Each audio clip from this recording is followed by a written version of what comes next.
রাজধানীর সড়ক ও আইনশৃঙ্খলা পরিস্থিতি নিয়ে জানাতে রামপুরা থেকে যোগ দিচ্ছেন সহকর্মী মাহমুদুল হাসান।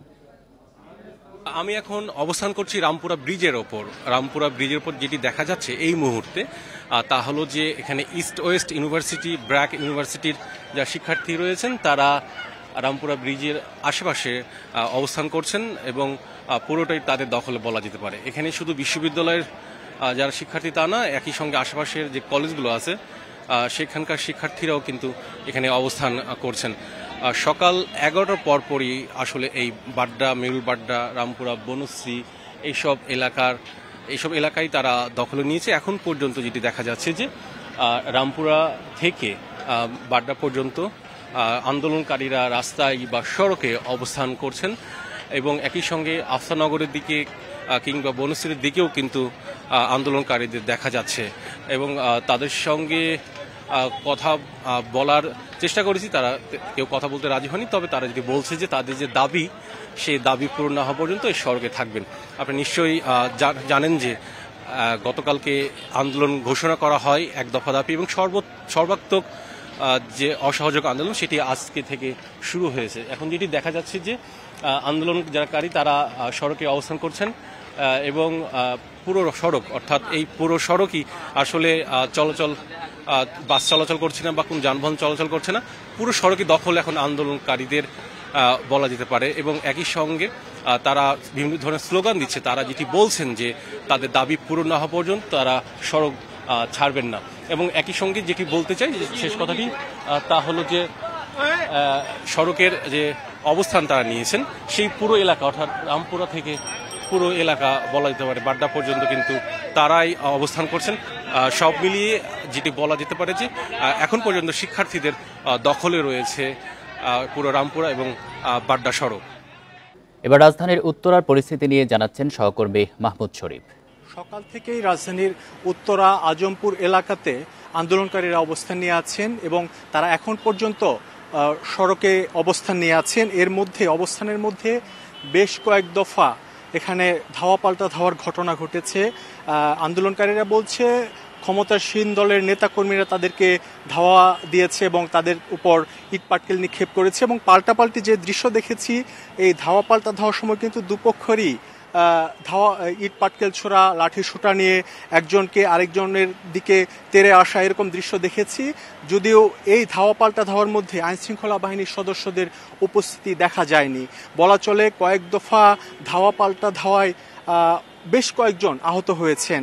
যতটুকু জেনেছি যে 20 থেকে 30 জনের মতো আহত। তারা এই উত্তরার বিভিন্ন হাসপাতাল, ক্লিনিকে তারা চিকিৎসা নিচ্ছেন।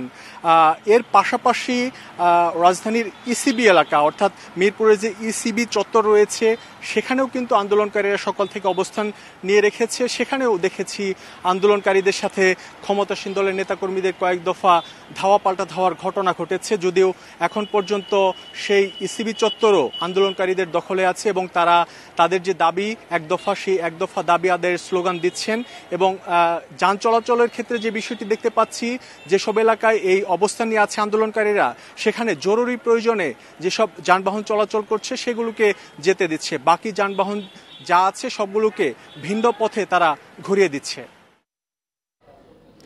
রাজধানীর পরিস্থিতি নিয়ে জানাতে প্রেস ক্লাব এলাকা থেকে এবার যোগ দিচ্ছেন সহকর্মী মোহাম্মদ ওমর ফারুক। বৈষম্য বিরোধী ছাত্র আন্দোলনের এক দফা দাবিতে সেই দাবিকে সমর্থন জানাতে সম্মিলিত পেশাজীবী পরিষদ সকাল 10টার দিকে এই জায়গায় কিন্তু তারা আন্দোলনের কর্মসূচি দিয়েছিলেন। সেখানে তারা নানা স্লোগান দিয়েছেন। এই স্লোগানের ফাঁকে তারা কিন্তু সেখান থেকে অন্যত্র এবং হাইকোর্টের যে জায়গাটিতে সেখানে যেতে চেয়েছিলেন। সেই সময়ই সেখানে আইনশৃঙ্খলা বাহিনী তাদেরকে বাধা দেন। এই সময় তাদের ধাওয়া পাল্টা দেওয়া হয় আইনশৃঙ্খলা বাহিনীর সাথে এবং আইনশৃঙ্খলা বাহিনী তখন টিয়ার শেল তারা সেখানে নিক্ষেপ করেন। এরপর এইখান জায়গাটি ছত্রভঙ্গ হয়ে যায়।